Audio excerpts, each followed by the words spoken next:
Hey, get low. Here on Boston has entered the chat on this Thursday, August 21st. Welcome into our Salem 5 studios. So cozy, so quaint. Travis Thomas here with the Kasey Hudson. You like how I painted the picture? Less cozy, less quaint. Good morning, everyone. The Kasey Hudson in the house. Welcome to the Friday Eve, as Yes. Travis likes to always lay out on this day. Yes, and I celebrate it later in the day, but more on that later on. Well, I'll be celebrating Morgan Wall and Evie. Yeah, you will? Yeah, that's right. Big weekend for you. Big weekend for your Unlike last weekend when she hibernated, this weekend she's outside. It's like people don't take it seriously. It's a rarity, I guess, for somebody to be like, hey, I'm going off the I'm going off the web. grid. I'm going off the grid. I'm going off the charts here. Everyone's like, Kasey, stop it. I really did, though. You did. All right, coming up in this show, we'll get you ready for game day. Yes. Patriots G-Men tonight. Last preseason game. Thank you, football gods, because then the real thing starts, right? Yeah, we can stop talking hypotheticals Yes. and all these things. Fans, we know that you guys are tired of it. Yes, we need real football, not fake football. By the way, rivalry renewed in the Bronx. Yankees, Red Sox. We'll preview that as well. So roll with us there. And remember, you can always call us, 617-790-0928. Get involved here. Tweet at us using the hashtag NessenChat. Email us, theChat@Nessen.com. Let's talk Patriots Giants, but before we do that, Yep. did you see Gronk? Oh, yeah. Gronk has a playground in Boston, and then Gronk decided, you know what? I'm going to sign a one-day contract so I can retire a Patriot. I love all this news, Case. All of it. Oh, of course. I'm a big fan of it, too. And we've been hearing his name a lot over the past couple of days, not only because of the playground, which he announced on the back end of Jimmy Fund, but we've talked so much about the athletes that, like, once you play for any professional team in the New England area, it resonates with you. It sticks with you for the rest of your life. Absolutely. You find a way to keep a hand in it. I mean, from Edelman, all the guys. So it's great to see the playground. It fits the bill for Gronk, just bringing joy into all kinds of things, whether it's entertainment or whether it's tough discussions. So Gronk is a great A guy. Okay, let's have this discussion. Where are you going? Gronk's a GOAT at tight end, right?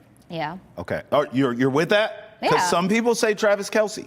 I've heard people argue Tony Gonzalez, Antonio Gates. Shut up. It's between those two. It's Gronk or Kelce. I always say Gronk because the blocking. Like Travis Kelce blocks. Gronk would take your face off of your face. Yes. Like he will lay you out. Well, he you throws said people it. out of the club. You said it. How many times have I been on this show, any show here on Nessen, and I've been like, if my tight end doesn't know how to put his hand in the dirt and That's be it. effective, you're not my kind of tight end. I threw a fit when hybrid tight ends tried to become a thing. It wasn't it.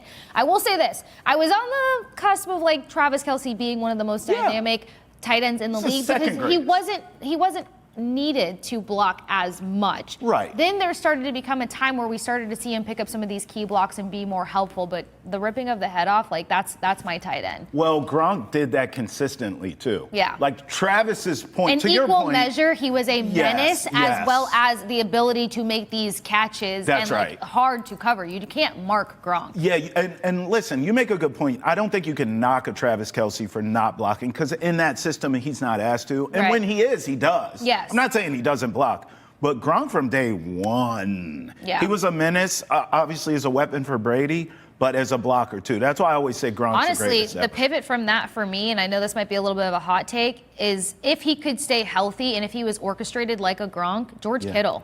Yeah. You're unhinged. He has a talent. He has the ability to be unhinged, and some of the tackles or some of the blocks that he makes and stuff, like you're just like, yeah, that's my guy. You covered Gronk in Tampa, right? I sure did. Man, how was that? It Was was that a everything joy. I dreamed of? It was a joy. Yeah. Yeah, you're talking about somebody that lights up the locker room, the field, like everything about him was very much just a highlight. And I actually got a chance to meet him before he even made it over to Tampa. Yeah. When he got comeback player of the year and they had this whole magazine launch for him, I got to meet him, his dad, his whole entourage. Wow. And it was pretty sick up in New York City, so. I only interviewed him in this studio, actually. Jenny, can we get the two-shot? On this very screen right here, Gronk was there, right? And it was early in the morning. And y'all know I'm loud always. So I'm thinking in my head, this guy's gonna be half asleep. He's not gonna have any energy. Never half asleep. No. Immediate. As soon as he popped on, I'm all crazy. Gronk, man, big fan, blah, blah, blah. Can't wait for the interview. Kind of told him what we were gonna talk about. Yeah. he was with it. And I was like, okay. Because some people, you know this, in our industry, these athletes, you see one thing, whatever they want you to perceive them to be. Yeah. But then when you interview them or you get to know them or you talk to them, you spend some time with them, and you're like, you ain't like that. Gronk is everything he's advertised to be. Or you got to be High around energy. them a certain amount before they unlock certain Yes. things around you. No, Not it him. seems like Gronk is Gronk through and through. And like I said, got a chance to cover him from a media aspect and be around him in New York City for a bit, and like one of the same. Gronk is Gronk. Gronk, we love you, man. You want to come on? Boston has entered the chat. Come on down. Now we're going to talk about your football team, though. Oh, yeah. Last preseason game against the G-Man. I have a hot take. All right, sizzle it up. I want Drake May to start. You want Drake May to start. Not going to The happen. last preseason I know. game. I know. Last dress rehearsal. It's not going to happen. But I need more. I didn't see enough reps. I didn't see enough things that I liked. I saw some things I liked. Saw some things I didn't like. Okay. I need more. I think he needs more reps. I wouldn't mind seeing this offensive line go back out there and get a start too. Even though, to his credit, Will Campbell was fantastic in the few games we saw him. He was.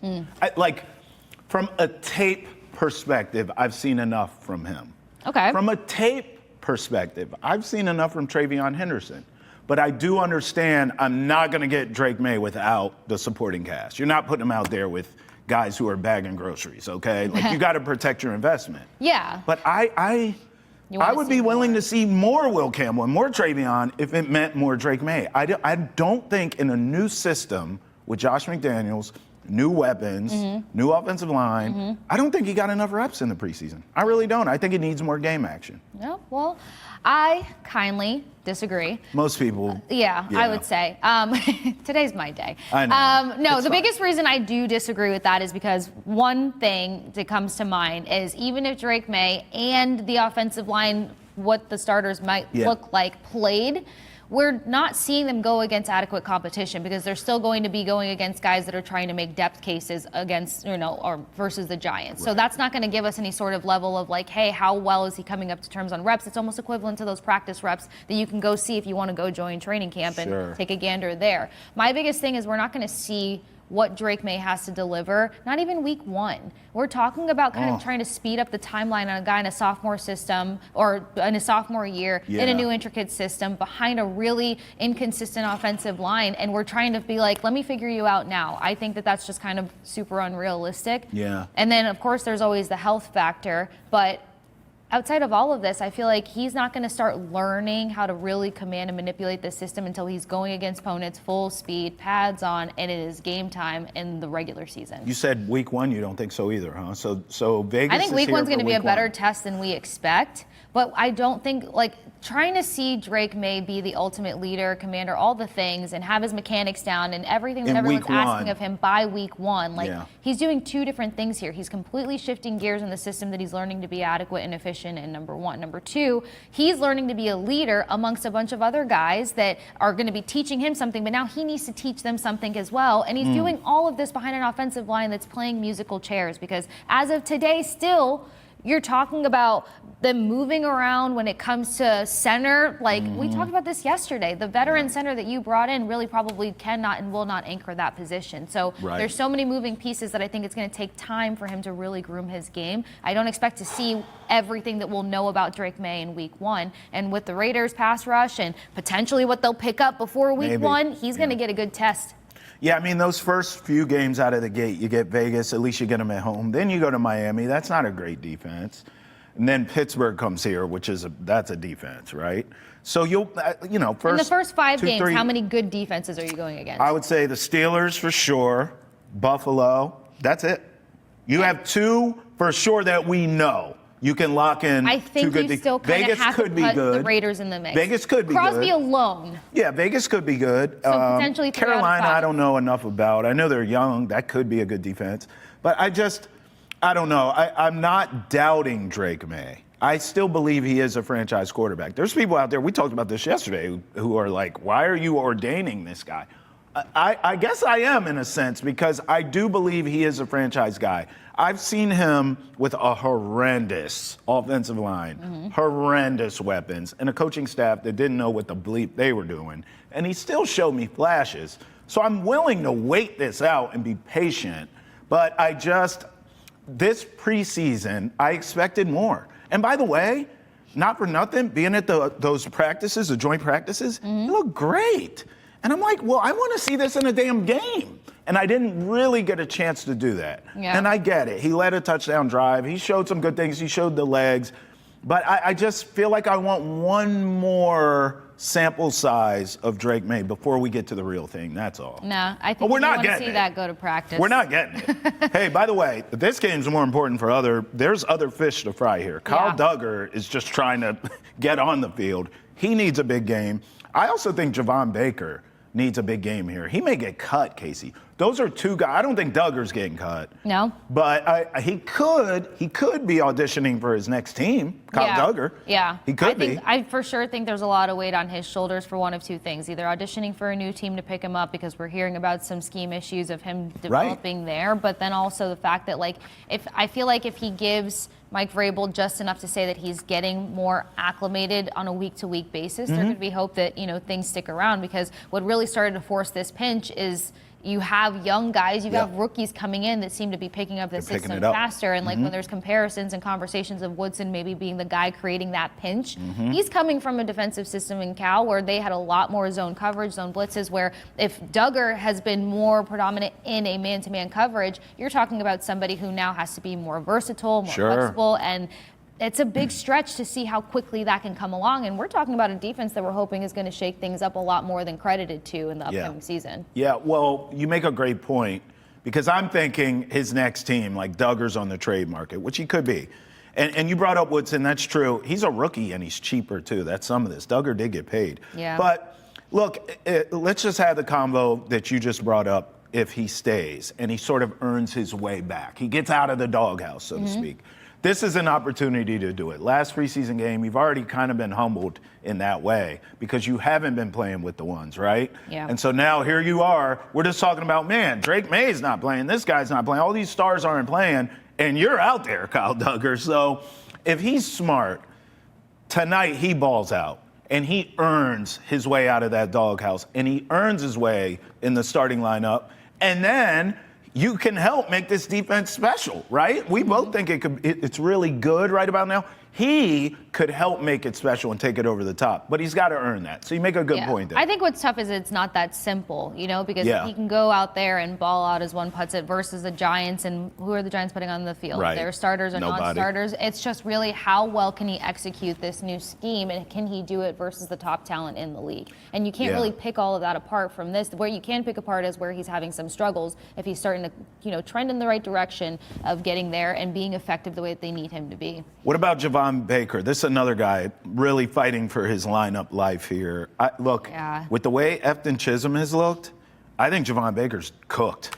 I think it's over. I think he's the odd man out. I think things intensified. He did talk about doing whatever it takes, and a big part of that being special teams, but I feel like everyone kind of considers the fact of like, hey, if I can put a footprint on special teams, I can get a position and continue to battle it out over the year to come. Sure. But that's probably the most that I have a thought on with him. I think the other bigger factor to look into when it comes to tonight's game, though, is going to be the offensive line. We've talked about the fact that they keep changing things around, like Ben Brown making a big case to maybe be starting at center because they're seeing less struggles out of him. And then looking at the guys behind Will Campbell when it comes to Loke, looking at Marcus Bryant, his name has been going around a lot. Right tackle behind Morgan Moses, and even though Morgan Moses is like that dude, you're talking about some depth there that can hopefully be a little bit more reliable and bring a bit more confidence in the air, so we can see where depth actually goes for this offensive line. I was against the whole versatility of moving everyone about, but until they can solidify you don't have things, a choice. Yeah. I mean, some of this stuff is personnel, right? In a perfect world, you do have that cohesion is really what you're talking about with your offensive linemen, and then you have good depth behind them if one goes down. Right. But in the Patriots case, they're trying to figure out what works. Yeah. So you have to kind of mix and match. It's not even like a depth maneuver, Right, yeah, you don't have a choice. And by the way, it's probably going to be like that again this season. The only difference this season is they'll be decent. Yeah. Serviceable, like a grown-up offensive line. We haven't seen that in 2 years around here, at least. 617-790-0928. If you want to talk Pats with us, Get in here, leave us a voicemail, state your name, state your claim, keep it clean, please. It's a family program, and we'll get you on. When we come back here on Boston Has Entered the Chat, we'll get into what's trending in the entire world. It's Round of Sports right here on Boston Has Entered the Chat. Roll with us. And remember this, get the latest up-to-date live. We've got Boston sports headlines along with your daily dose of trending sports and social topics every single weekday right here on Boston Has Entered the Chat. Catch us live at 8 a.m. on Nesson, 9 a.m. right here on Nesson Nation every Monday through Friday. Come on. Time now for what's trending in the world of sports. And generally, as you know, Case, I love this segment. You do. I have so much fun here. It's perfect for my attention span because it's like 2-3 minutes each thing. It's rapid fire. Yeah, we're getting to the juice of everything, and then we're in, we're out, and we're on with our lives. Well, no, not today. Today, unfortunately, guys, it's one of your least favorite subjects to go in about. I'm in a glass case of emotion here because I love. My favorite sport is sanctioned violence. I love UFC. I love boxing. I love it all. If it's combat on TV, I'm watching it. That's how I am, right? Except that this Jake Paul guy keeps just ruining my life. Every time I look up, he's fighting a childhood hero in Mike Tyson, who's now 150 years old, or Anderson Silva, an all-time great in MMA. Now it's Tank Davis. Tank Davis is in his prime in boxing. He is one of the greats. He is one of them ones. But he's a lightweight, bruh. Jake Paul, you're a heavyweight. So here's a stupid tweet. Javante, who has been disrespecting my name for too long, his nickname might be Tank, but I'm an FPV drone. Stupid. And I'm about to disable Tiny Boy. Yes, he's one of the top pound-for-pound boxers in the world, but my motto, you have a motto, bro, is anyone, anytime, any place, against all odds. And I like my odds. I feel like he talks like this. First, I'm gonna kill David. Then I'll go on to slaughter Goliath. Shut up. I'm so sick. I'll fight you, Jake. I don't even need no money. We can do it in a Walgreens parking lot because I'm sick and tired of this. Every time I look up, he's fighting someone I respect. Tank is 135 pounds, Casey. Yeah. This dude's a heavyweight. What are we doing? I know. The shameful part here is he's calling him Tiny Boy in this very, very too long tweet for me, and then proceeds to just display this very tiny man energy. Like, your motto is anytime, anywhere. What is he, all of 20-something years old? I'm sure anytime, anywhere, against all odds was created, like, in World War II. Yeah. Like, where it mattered. Where you know it actually mattered. Yeah, like, that's where I need him to reel it in a little bit. But honestly, what's getting annoying is that, like, a heavyweight taking on a tiny weight because he disrespected his name. Like, first of all, this feels very high school. Somebody's name's in your mouth, and now you got to go, to the flagpole and throw down. But the art of boxing, the art of UFC, it's the discipline, it's the routines, it's the preparing to make your weight class. That's half the stress for these guys. Yeah. Making sure that they make their weight class so that they can go in and have an adequate fight. And so that's where you're losing me on this, because now the art of everything is being taken away because now we can just have the social media battles and then play it out in the ring. Yeah, well, the problem is he would always fight someone old or past their prime. Tank's in his prime. This is what's bothering me. He looks for names to challenge. All the top names somehow apparently disrespect him. And they're thinking about him so much. Yes, and some sort of advantage that he has. In this one, it's size, right? Yeah. Generally, it's age. In this one, it's size. Yeah. But I got news for Jake Paul, though. You know, first of all, this is free on Netflix, so of course I'm going to watch. I watched Tyson, and I knew what the damn outcome would be, but I still watched because it was free. I will not watch. My father raised me right. You didn't watch it? Van Damme, like, he raised me on, like, fighters. You know what I mean? Yeah. I was a Jean-Claude girl. I can't watch this mess. What? Did you watch the Tyson fight? No. Okay, I mean, I tuned in for like 2 seconds because I was curious, and then I was like, I can't watch it. Yeah, it was a mistake for me to watch it. But I will watch this one because I'm a sucker for this stuff. But also, the difference here, listen, Tank can win this fight in real life. The problem is, this is just my theory. You know he's going to make all the money in the world. And the fact that he, in his prime as a champion, took this fight tells me you took the money. You're taking a dive. So you think he's going to lose on Netflix? Yes. Tank is going to lose on Netflix to this dude because I bet you he signed some contract that says, I will not decapitate Jake Paul on national TV. Like there's some catch here. I feel like even though he's more small, entertaining for him to actually decapitate him. Yeah, and then wouldn't he be serving up Paul's second loss? Yeah, look, if Tank wins, I'm happy.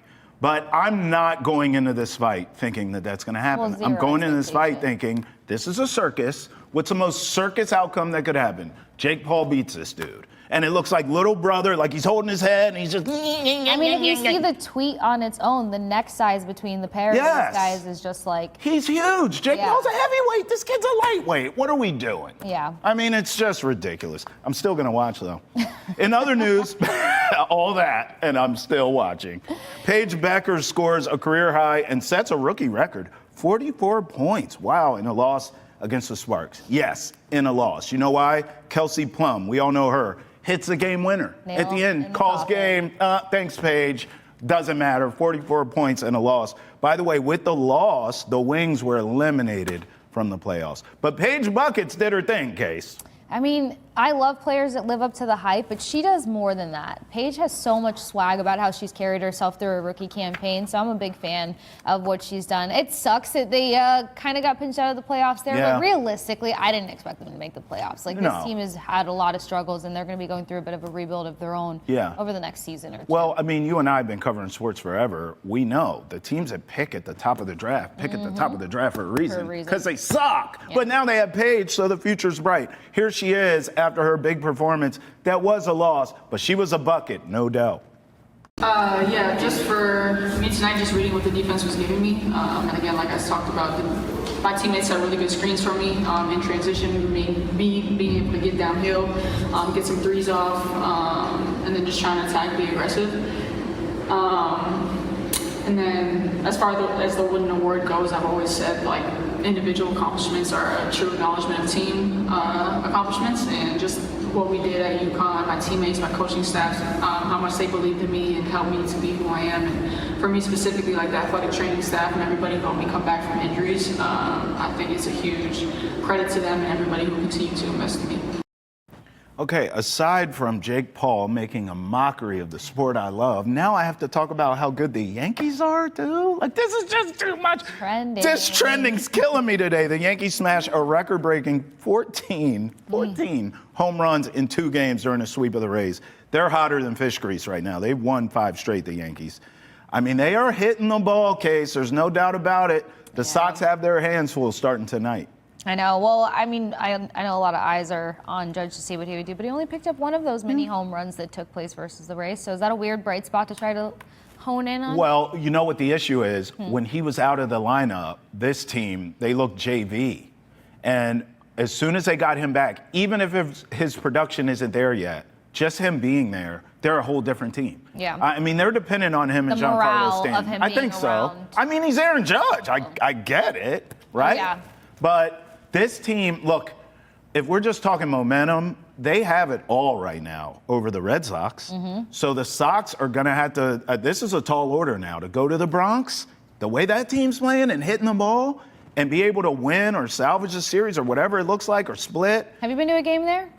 In New York? Yeah. At the old place, not at this new one. Oh, okay. Which I was told I went to the better one anyway. I was going to say, that's why I was asking, because I've heard split reviews on the atmosphere, even though, like, it's going to be very much playoff vibes, I'm sure. Yes. I've heard, like, you know, the old place versus new place. I can't speak to the new one, obviously, because I haven't been there, but the old one, you did feel, it felt like hollow ground. Like, it felt like, oh, wow, you're in Yankee Stadium.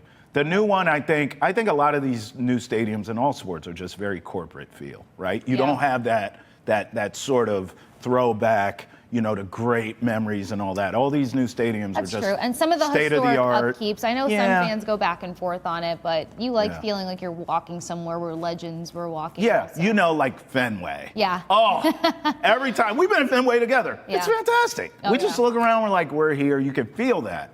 But look, I don't care where they play. Just beat the Yankees, please. Stop all this from happening. But one thing's for sure, when this team is humming, they can hit that ball, Case, no doubt. Like I said, I stand by where I went with this conversation yesterday. once they realize that they need to get out of these losing slumps, they dial it up. We do see something else. We see the thing that we've been begging for in the consistency column. So I'm hoping that can at least be the tone setter. I'll tell you right now, you know I'm a betting man. I do not believe the Yankees are going back to the World Series this year. I just don't. I think they're too dependent on Giancarlo Stanton and Judge. I don't think they're going back to the World Series. I don't know who's coming out of the American League. We all hope it's the Red Sox, but I would bet against the Yankees. If I could take like a bet, Yankees or the field to go to the World Series, I would bet the field. I would.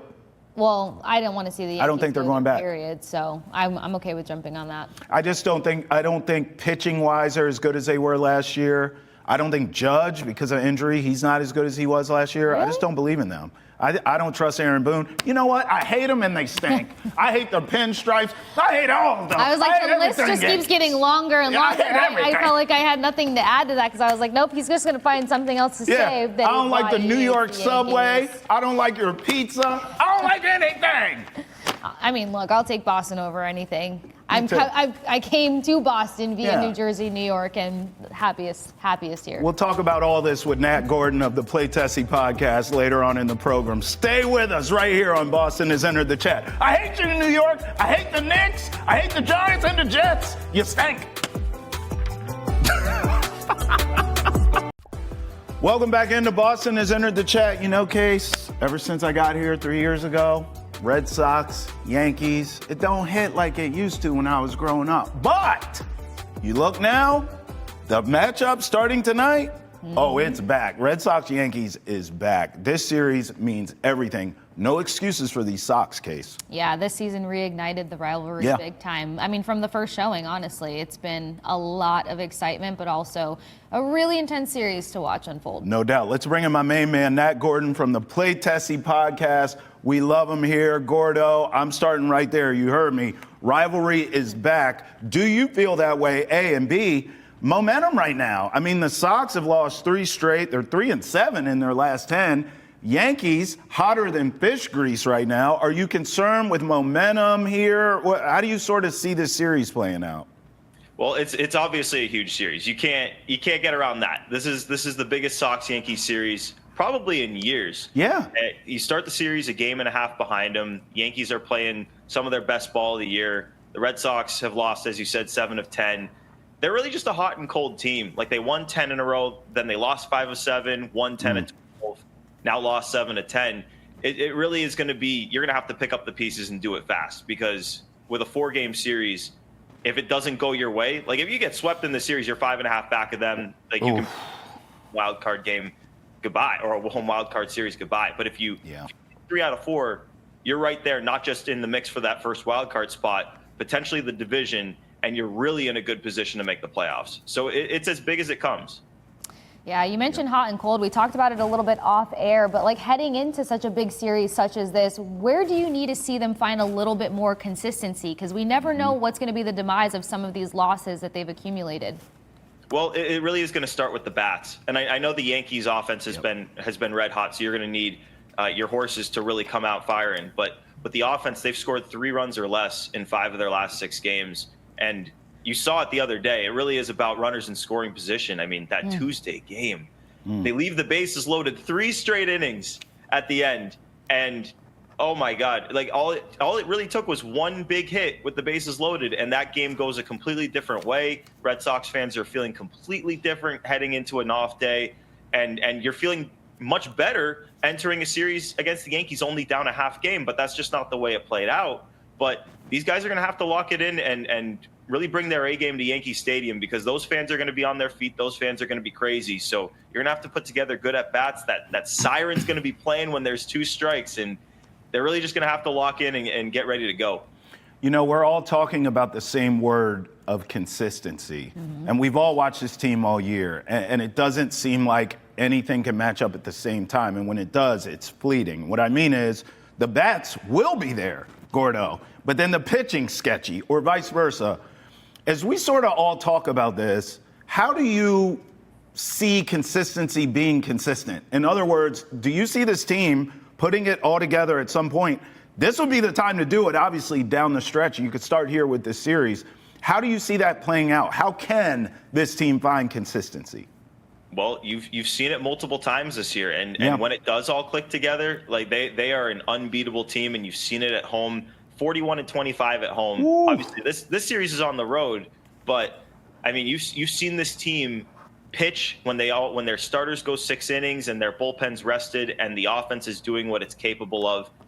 They're a really, really tough team to beat. And, sometimes, as you said, it's fleeting. Like it's not there all the time. Like this is a young team and you've seen ups and downs. They do go hot and cold, but that's why it's so tantalizing. Like if this team gets into the play, I really think they're going to get into the playoffs. Yeah. So when they're there, it's just, you can't stop thinking about, wow, if they play like they did in that 10-game win streak, or when they won 10 out of 12 after the All-Star break, like they've had multiple runs like this. And if they can put it together at the right time, they really are capable of beating any team in this American League and making a run. But it's just, what version of the Red Sox are you going to get and when? Yep.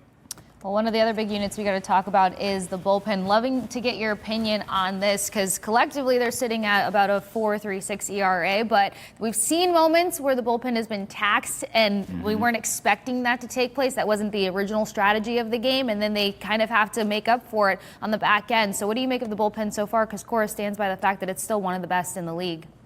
Yeah, Casey, I actually think it's a pretty good unit too, but they got kind of cute with some of these guys they brought up. Like you had Moran up there, you had Isaiah Campbell up there, and some it's just been the bottom of the bullpen that has really cost them. I mean, on Saturday, Isaiah Campbell comes into a 5-run lead, can't hold it, so they have to go to Chapman.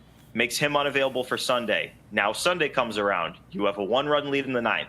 Chapman's not available, so you have to go to Weiser in a spot that maybe he's not best suited for. He gives up the homer, you lose that game. So, and that's happened too many times this year where your mop-up guys have created situations where you got to go to Chapman. And it really hadn't bit you until this point, but it was good to see they brought back Bernardino, who, in my opinion, probably never should have been sent down. You bring up Richard Fitz into a relief role, which is very interesting because he was throwing 98, touch 99 as a starter. So this is a guy who could hit triple digits as a reliever potentially. We haven't seen him pitch in that role yet, so it remains to be seen, but that's in there. And then you've got Justin Slayton really, really close to a return. I thought he might have been able to return for this Yankee series. Seems like he'll get maybe 1 or 2 more rehab outings, but that's one of your best relievers. So yeah, the bullpen has been spotty lately, but they're bringing in reinforcements from within that I think are going to help turn this unit around. Gordo, do you believe in the Yankees, or are they just hot? Because right now, I mean, they won 5 in a row, right? They just broke this home run record in the sweep of the Rays. In a game. 14 home runs in 2 games is insane. Yeah. Maybe I'm just a Yankee hater and I can't help it, but I look at I'm not that impressed with this team. When Aaron Judge was out, they were a mess. They get Judge back and all of a sudden they start winning again, right? Like, I think they're too Aaron Judge and Stanton dependent. I don't trust this team at all. I think they're just hot right now. Am I a hater, or do you agree with me? You can call him a hater. You can call me a hater. He knows. He does call me a hater. He knows. I think you're a hater, but I don't think you're wrong. I don't think you're wrong. All right. They are very Judge and Stanton dependent. You look at what Stanton's done this year. He's on a 53 home run pace if he played 162. And don't get me wrong, we've seen that from him before, but we haven't seen that from him on the Yankees. Right. So I don't know how much I believe in their rotation. I don't know how much I believe in their lineup outside of those two. They do have a good bullpen. They made some good moves at the deadline, even though it has coughed up some games for them. It did kind of level out, I guess, until last night, where it coughed up another one until they were able to bring it home in extra innings. But yeah, I just don't know how much I trust. 23 of the 26 guys on that roster. Max Fried has been pitching his worst baseball of the season, and you'll see him in this series. He's been basically 4 earned runs or more every single time out there. So the run differential would say believe in the Yankees, but the eye test and what we've been seeing, I get they're hot right now. But for the last month, 2 months, I don't know about them. I really don't know about anyone in the American League. I was going to say, I feel like it's just tough overall. One day I feel like it's open, the next day I'm like, no, it's not. Everybody's open. fate has been sealed, but I can be a little dramatic. That's fine. Kind of getting this series going, Giolito to get the tap there. What do we need to see out of him to set the right tone for this team? Because Travis and I had a little bit of a debate last week. I kind of wish you were here for it, but he was a big advocate for the fact that like the guys being on the road, working against them, the playoff atmosphere. And while I believe in that, I feel like that's where the mental of a team has to really come in stout, especially if you're going to make a postseason run. So how is Giolito going to set the tone? Well, he's going to have to go 6 innings. It starts right there. It starts right there for all of their starters. And he's been able to do that pretty much since like the first month of the season. He got his feet wet coming off surgery, and he's been as stable as they come. I know there were a couple hiccups after the All-Star break against the Padres recently with all the walks, but that was really, one tough inning of work. And then he was really able to bounce back against the Marlins. Obviously, the Yankees, not the Marlins. So it's going to take a little bit more to get 6, 7, 8 innings of 1, 2, 3, 4-run ball against those guys. But Lucas Giolito's pitched in big games. He's a seasoned vet. He's pitching for a contract. Like, this is a guy that you feel good about when he takes the mound. And really, you can say the same about Bayo in Game 2, Crochet in Game 3, and then Dustin May in Game 4 has been pitching for the last 2 starts by his best ball of the season too. Yep. So really, you couldn't ask for a better group of 4 guys to take on a hot team like the Yankees right now. And it really does start, as you said, with Giolito in Game 1. He's going to set the tone. You got to hold him at bay, give your offense a chance to give you a lead, because when the Red Sox play with a lead, they are a good baseball team. All right, Gordo, she went there, so I'll bring you into the debate, okay? She wasn't wrong. Her point was to win in the postseason, no matter the sport, you have to be able to win on the road. And no one's going to argue that, right? Where I was saying was the American League's so wide open that whoever gets home field will have the advantage. You look at these teams now, you tell me who you trust. Stop me when you trust somebody, because I don't trust none of them. Tigers are too young. Blue Jays, they were hot for a while too. They're coming back to earth, and Vladdy's banged up. Yankees, we just talked about. Astros, old. Red Sox, Mariners. All those teams right there, I could make a case for any of them to go to the World Series, but I guess my point was home field in the American League is likely going to dictate who goes. Do you agree with that? I think it's going to play a huge factor, especially when you look at the Red Sox. Their home record 41-25, their road record 27-34. So home field's going to be a big factor, but really, I mean, I didn't stop you because I don't trust any team in the American League. None of them. It's going to be about who gets hot at the right time, which it often is in baseball. But in this American League this year in 2025, it really stands true. Yeah. There is no team in the American League that is head and shoulders above the rest. And that's why I think it's so important for the Red Sox, even if they don't get super hot and win the division and get a bye through the first round by having one of the top 2 records in the AL, they can still get that home wild card series at Fenway Park. You get through that. Yeah, then for the rest of the playoffs, you might not have home field advantage, but you'll play games at home and you're capable of winning games on the road. But to me, the key to this team making a deep playoff run is finding a way to get that top wild card spot. Bring any team to Fenway Park. I don't care who it is. I'm picking the Red Sox in that series. Okay, let's stay here for a second. Be hot going into the postseason, you said, right? Likely in that wild card spot. I'm looking at their schedule right now, bro. Last 6 games. You're at Toronto for 3, and then you're home to end the season against the Tigers. Bro, there's no better way to get hot than to win, 4 out of 6 of those. Like, you beat the Blue Jays in their building. That's a team you're battling with for playoff positioning. Tigers, another team battling with for playoff positioning. They come to Fenway. I mean, that it's right there, isn't it? If they get hot at the end of the regular season against those 2 opponents, you go in the playoffs with your chest poked out and your trap showing because you got some confidence, right, Gordo? Am I tripping? No, you're not wrong at all. And before those series, you've got some really winnable ones against teams like the Pirates, the A's. Like, the schedule, it really is there for the taking for these guys. And when you get to the end with those 2 series against the Blue Jays and the Tigers, maybe they're not pitching their best guys. Maybe they are pitching their best guys and they're only going 4 innings trying to keep those arms fresh. Like, but you're still feeling good about yourself, potentially beating those teams, Yes. going into the playoffs. You celebrate with some champagne towards the end, and let's see where it takes you. You know, like it's playoff baseball. Anything can happen if you're feeling good. And so, yeah, you're right there. Feel good about yourself beating those two teams at the end. Yeah. And really anything can happen. The sky's the limit. They could go anywhere. Damn, Case, I'm going to bet on this baseball team, aren't I? Of course you take it to betting. I'm going to bet on them. Before we get to the champagne. This is what I do. I talk up the Sox. Well, we're glad about it because that's actually where I was going next. Being new to New England, I'm being warned by Red Sox fans that they're a little trepidatious to get excited about this team. They're on a bit of a roller coaster. They're falling into the pit of, we're back to the August woes. And some of them are like, hang on, hang on. What's a realistic approach here? Like, help me so I can have a better conversation here. And I'm not gassing up Red Sox fans, or I'm not, sympathizing for what they have been through. Give me a good gauge here. What's the reality of how this season can polish off? Well, you're not wrong with what you've been hearing. I mean, the last few years, it's really been a lot of the same where, the team gives you hope. And then in the second half of the year, it really just falls apart. They don't have enough pitching and the season just gets derailed. And by September, they're not in it. Yeah. This year's, it's been different. Like in prior seasons, they've fallen apart by this point in time. Right now, they're 3 games up on a playoff spot. That is a lot different. Like at this point last year, they were 3-4 games out of a playoff spot. So it's a little bit different this year. In terms of your expectations, again, it's baseball. It's the American League in 2025.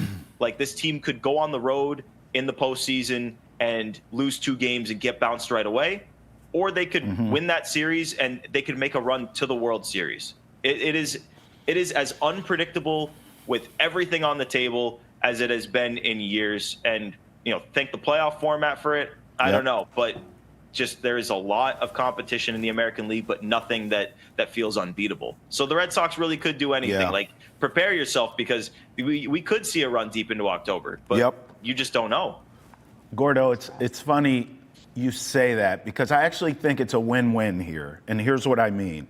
Unless there's a meltdown of epic proportions and this team doesn't make the postseason, in which we all know, the sky will be falling around here and someone will be held accountable. But I don't think the 3 of us think that'll happen. So if they make the postseason like all 3 of us think, I think it's a win-win because if they go out quick, right?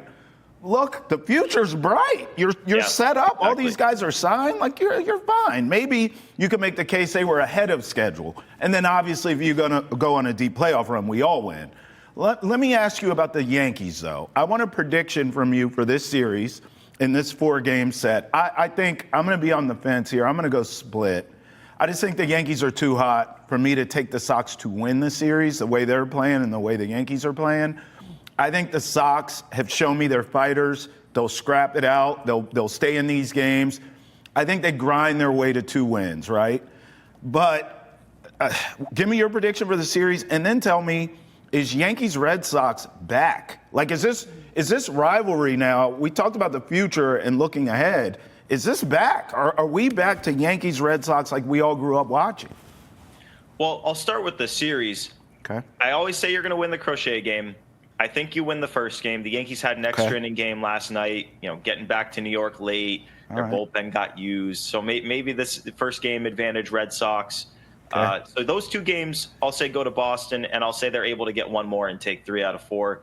I know they've been cold. I know the Yankees have been hot. But when the Red Sox are cold and when people start pointing out, they've lost 7 out of 10, that's usually when they turn it back around. And they know how big of a series this is in Yankee Stadium. So I'm going to say Sox take 3 out of 4. In terms of Sox-Yankees being back, I hesitate to talk about it being back until the players have bad blood, which we haven't necessarily seen. I know the fan bases have bad blood, and the fan bases want this rivalry to be what it has been in the past. But until we see some guys throwing at each other or some players jawing at each other, sliding into second base hard, taking a guy out, until we see some of that, I'm not going to talk about the rivalry being back. I grew up on the 04 through 07 Sox-Yankees. It got crazy. It got heated. Every single time you knew something new was on the table to happen. It's not as much like that right now, but in terms of these 2 teams being competitors, you've got it. In terms of these 2 fan bases believing in their teams and wanting their teams to be great at the expense of the other one, you got that. So maybe if something happens in this series, we can talk. A little chin music on a fastball at some point. Yeah. Who knows? But yeah, I wouldn't say it's super back, but I mean, this series is super important, whether it's for just because it's Sox Yankees or for the standings, or if there's bad blood in the fan bases. Just Sox got to win this series, or at least come away with a split. Yeah. Gotta rush the field. He's right about the bad blood. There's nothing better. I still think Pedro throwing old man Zimmer down was the best ever. Nothing's topping that as far as I'm concerned. If we're getting that in this series, then it's definitely back. I'm with you. By the way, Gordo, it always goes back to gambling. Because of you, I will bet Red Sox money line tonight and Red Sox to win the AL. So thank you, sir. Have a great rest of your day, and thanks for joining us. Appreciate you guys. Thank you so much. He knows me well, Case. I don't know. Hey, when we come back, by the way, fantasy football is approaching, so Case and I will attempt to get you ready for your fantasy draft. Her team's good. Meanwhile, mine could use some work. Great. Well, we'll talk about it next. Here on Boston Has Entered the Chat. Okay. Thanks, Gordo. We love you, bro. Back inside the Salem 5 studios. Here on Boston Has Entered the Chat for a little fantasy. Sweet, sweet fantasy, baby. Fantasy football drafts approaching. We're going to try to get you right. My team's a mess. Listen to Casey. Okay, let's go by quarterbacks. Your girl's we'll go too excited. our top picks, and we'll go our sleepers. All right? Take your top. Top picks. Lamar, of course, because he's Lamar Jackson. If it's not Lamar Jackson or Jalen Hurts, don't get involved. They're going to get you points not only with their arm, but with their legs, and they score a ton of touchdowns. It's got to be Lamar or Jalen Hurts. I'm slightly disappointed in you, but I'm proud that I get to present this. Where are you going? Baker Mayfield, baby, Lord and it's have not mercy. biased, Lord I have mercy. swear. You said arms and legs. Let's talk about the climb this guy has had since rejuvenating his career with the Bucs. 4,044 passing yards and 28 touchdowns. It's 2023. Then he increased that. 4,500 passing yards, 41 tutties. His second season with the Bucs. May I remind you, he was without Chris Godwin for a chunk of time. He was without Mike Evans for a chunk of time, who still accumulated another 1,000 receiving yard season. Also, let's just talk about Egbuka here for a minute. This might be the top guy getting the job done for the Tampa Bay Bucs. And if there's one thing Baker Mayfield's been good at, well, it doesn't matter if you are a seasoned vet or if you are a rookie in the league. He finds a way to connect with you, build that chemistry, and post 4,000 plus passing yards. So this is the guy you need on your team. Moving on. All I'm saying is if you have to write I ain't biased on your whiteboard, you might be biased. You know what? I just wanted to take away all the extra chatter. As for my sleeper, I'm going Caleb Williams. Yes, I know. Before you roll your eyes and you turn the channel, just hear me out. Everyone's telling you all summer how bad this kid is, except when you saw him in the preseason game against the Bills. Did anyone watch that? He looked pretty damn good to me. They have weapons galore. They have Ben Johnson, who's an offensive genius as their head coach. Caleb Williams is going to be just fine. Draft him late, stash him, keep your eye on him. Sleeper. Who you got? Ready for this? Who is it? The backup QB for the Bucs? Geno Smith? Are you just trolling me the whole segment? Is that troll Trav day? I'm not. So here we go. Oh, my God. Fourth most passing yards of the season of all quarterbacks. So he's a top 5 quarterback, by the way, Kyle, who is now going to be reunited. Please don't make me physically drive throw me to the markers. Zakem and just throw You're rude. me. You're rude. Throw me off. Hey, it's me. I'm talking now. Go on. Also, reunited with Pete Carroll. Last time he was working with Pete Carroll, he had 4,282 passing yards, regardless of how often they do or do not run the ball. This is going to be a system where Geno Smith is going to continue to thrive, and I believe in it. So he's somebody who's going to be a sleeper. For the running backs. You can be mad all you want. Hey, man, I just want to play your team.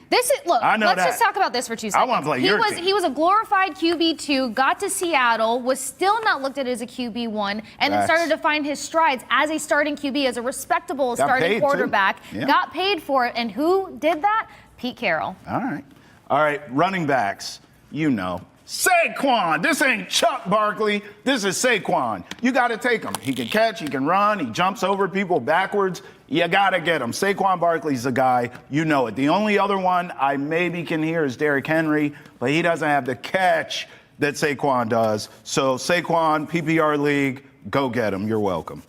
All right. Bucky. Yeah. He was sitting about top 10, but in order for the way that I feel like they're going to execute some of these punch-ins, Becky Irving is going to be one of the top guys to load up in the touchdown column. But we just saw him grow game by game by game last year, so I'm going Bucky. My sleeper, I just wrote the Jets. It's really Braylon Allen, who's a backup to Breece Hall. But honestly, some leagues, Breece Hall doesn't go as high as you would think. So Breece Hall is not a terrible sleeper either. But I think the Jets are going to run the ball here. They're going to really, I think, execute what they tried to do when Aaron Rodgers was there, which run the ball, play great defense. I think they're going to do it now because Rodgers is a pain in the butt and he's gone. Justin Fields is going to get with it. So I like any of those Jets running backs as sleepers. Yeah, Braylon Allen technically is a backup, but Breece might be there late. Kenneth Walker III is somebody else to keep in mind when it comes to that, but I'm actually going to go with Genty. Ooh. I know that he's looked at as probably like a primary target, but like I said, Pete Carroll is going to be as, let's say, versatile as possible. So you're still going to see a load of work for Geno Smith, but I feel like he's going to do right by Genty by getting him integrated into that system.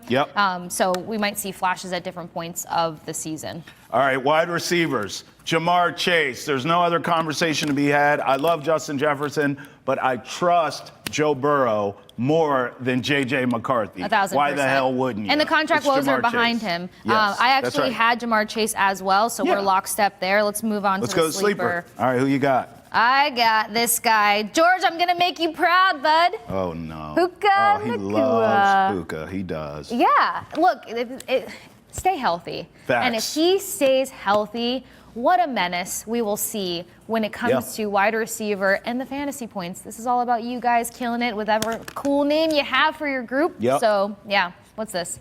Trav. Not me, though. Travis Hunter in Jacksonville. People are going to stay away from him because they think, oh, he might play defense. Oh, I'm not going to.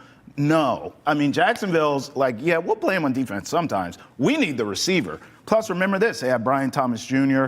There's a true number one wide receiver. So I think Travis Hunter could be a sleeper as wide receiver if you can get your hands on him. We'll see if Trevor Lawrence can get him the ball. All right, tight ends. It's got to be Brock Bowers, right? Yeah. We don't have to waste time. Okay. Yeah, it's Brock Bowers. So then who's your sleeper? He's got a chance to be an all-timer. Sleeper? How about this man? Hunter, I ain't writing all this. Hunter Henry. You see him every week. You watch him play. Drake May. When Drake May got in that starting lineup, Hunter Henry led the team in targets, receptions, all of it. I'm aware. Drake May is going to lock in on Hunter Henry. Go get him. That's a sleeper. In order for Drake May to grow, I don't want him to lock in on Hunter Henry. But you know what? I'm going T.J. Hawkinson. Oh. Minnesota Vikings. Why, you may ask? Well, when you hear that they're fishing around for another leading wide receiver in the market because of Addison's suspension and all of these potential woes that they could experience on offense, we've seen a hell of a training camp as well as preseason out of Hawkinson. We've seen him grow starting last season. The reliability, the accountability, this is the kind of tight end that you want to get into the mix on fantasy because he will be a go-to. You know, your team's pretty damn good outside of these quarterbacks. I told you, great. And the quarterbacks. Outside of your quarterback. We'll talk week 7. That's all I know. Hey, sleeper defense. Let me get the ISO, Jenny. Patriots. Go get the Pats. Sleeper defense right there. I think this defense is going to be really special. And by the way, you can get them later in the draft. Everyone's going to be taking the Ravens and everybody else. This is so true. It's a sleeper. I won't disagree. Thanks for rolling with us here on Boston Has Entered the Chat. The party continues on Nesson Nation, though. Come party with us, baby. Come on. You know you want to. Boston Has Entered the Chat. We'll see you over there. Come on.